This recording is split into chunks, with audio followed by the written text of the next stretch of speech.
So how exactly can that risk be mitigated? A multi-party group of parliamentarians is trying to find out. Conservative MP Michelle Rempel-Garner and Senator Colin Deacon with the Independent Senators Group have launched the Canadian Parliamentary Caucus on Emerging Technology. They're with us live in studio now. Hi to both of you. Really nice to see you. Thank you for making the time. I'm super interested in this issue. I was speaking with Professor Bengio that kind of like set off a lot of different reactions, I think, among people watching. Ms. Rempel-Garner, I want to start with you because you wrote this week about this like digital doppelganger, basically, and how you read about the creation of it, and I think you wrote a chill went down your spine. Why is that? You know, the first time a chill went down my spine was last December, in the week that followed the mass deployment of ChatGPT, which is based on a technology that is a real game changer called large language models. And what this technology does is allow anybody who essentially has an online presence, be it text messages or emails or history of speeches, to be able to put or sideload themselves into AI format. Into an AI, this isn't old school stuff. This is the ability to parse language, act in your mannerisms.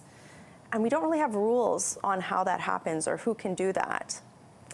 And when you think about the impacts that that has, and this technology is available right now on misinformation, on our democratic institutions, on scams. Like, can you imagine if somebody created a doppelganger of you and used it to call your parents or grandparents to ask for money? These are real things. So there's a lot of stuff in the news this week, as you just talked about these larger existential risks. And those are important for us to look at. But we also have to look at the fact that the game has massively changed, and Senator Deacon and I are trying to do something about that. Yeah, I think the point is really well taken, Senator Deacon, that there's kind of two prongs to the risks, right? And most of the experts will say this too, right? There's the long-term, more existential crisis, but then there's the very near-term potential risk to democracy, potential risk to our own safety, all that kind of, the kinds of stuff that Ms. Rempel-Garner laid out. What kind of gap exists, do you think, in trying to mitigate that risk or regulate it? We regulate in decades, not in months. And this technology is moving so quickly that we've got to find new ways of making sure we capture opportunity, not just mitigate risk, but capture opportunity, because there's tremendous opportunity in every corner of society and the economy thanks to AI. But there's also we're seeing enormous risk to individuals, to democracy, to financial stability. Rumors can be made and spread very quickly. The White House has got a strategy in place right now to manage deep fakes because they're already being seeing an awful lot of concern being raised. So the reality is we need a faster model to start to adjust. The interesting thing to me, Ms. Rempel-Garner, is, for example, deep fakes, right?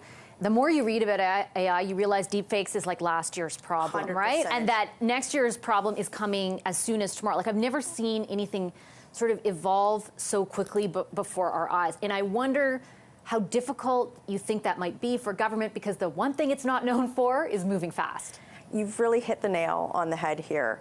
The pace of change that we're seeing with this technology, and because there wasn't guardrails or standards around how and when these technologies could be deployed on such a large scale, really behooves us, as Senator Deacon alluded to move faster than the normal speed of government. You know, as an optimist, because there's a lot of people who are talking from a very pessimistic perspective here on the ability of government to meet this change. I think one of the big things that we have going for us is that this territory hasn't yet devolved into sort of really rigid partisan positions. And I think that there's a lot of agreement among parliamentarians of all stripes that we need to educate ourselves and then do something about it to both, as Colin talks about, harness the benefits, but also put guardrails in place. And that's why we've put this caucus together, so that we're not, we're going into the summer constituency recess, that we're not waiting 4 months for parliamentarians to learn about the scenarios that are happening, to understand the risks, the opportunities, but also what the role of government can be. And that the public actually has an opportunity to interface with us in hopefully a nonpartisan, collaborative way. Yeah, I was just going to say, and pick up on that, Senator Deacon, I think, and I'd love to know your view on this, that's important because there's going to need to be some buy-in, right? There's a lot of people who hear increased government regulation and take that immediately as a negative, in some instances for good reason, right? But in this case, really at this point, regulation on deployment, as Ms. Rempel-Garner pointed out, is kind of a necessity. There's a consensus around that. What do you say to people who are kind of worried about the prospect of that, because regulation hasn't always worked out in the past?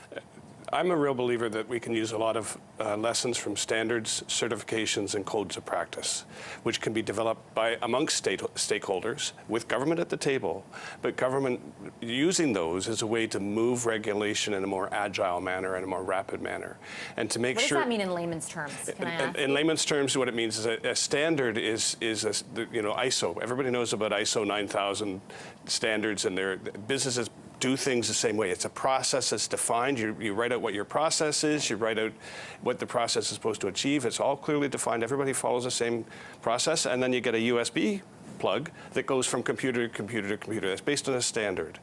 So that is one example, but certification is a stamp of approval. Somebody's been audited to make sure that they conform with those standards. And so that gives, if you see a certification on something, right, it says, okay, we can trust it. And a lot of this can happen outside of government, but with the support of government, and much, much, much faster and more iterative and more agile than government ever could move. Right. Last word to you, Ms. Rempel-Garner. I see you nodding. Yeah, no, agreed. So just for somebody who's watching, this is like, as Colin was saying, we have international standards for aviation, right? Airlines around the world all have to adhere to certain ways of operating practice so that planes don't fall out of the sky.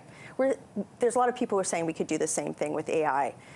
Same thing goes for just collaborating with other countries. And again, just to be optimistic, I think that there's a lot of goodwill around the world, especially in the innovation community. People who are actually inventing this stuff to say, hey, we've got to get this right. Even looking at a system like clinical trials for pharmaceuticals, why can't we do this with AI?